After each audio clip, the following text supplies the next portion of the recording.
dito Ayang icham kan hlimlai ni te Duten buwan ang pumakan len lai Leng song hlim te na leng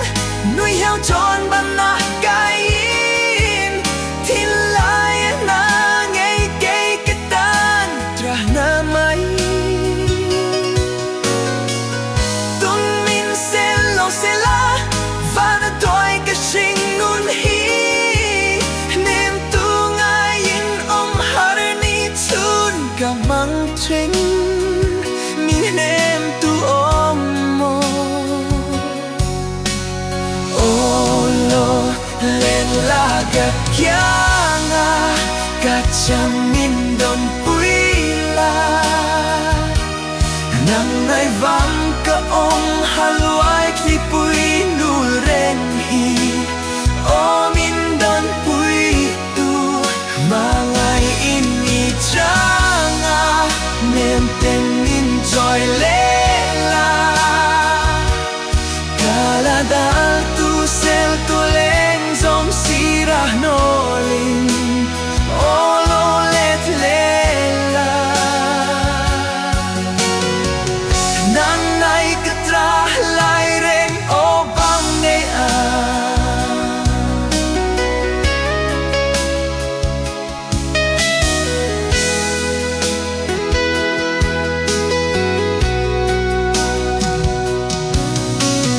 Donin pilai Adam thay ngolo En tin tuarang mo kasing nun hian Handon vela kan hlim lai ni te Au kirualo inaliamang mo Leng song hlim te na leng Nuôi heo tròn ban na gai in Thiên lai na ngay cây cái tan Tra na mai Tun min se lo se la Và na toi cái sinh nun hi Nem tu ngai in har ni chun Ka mang ching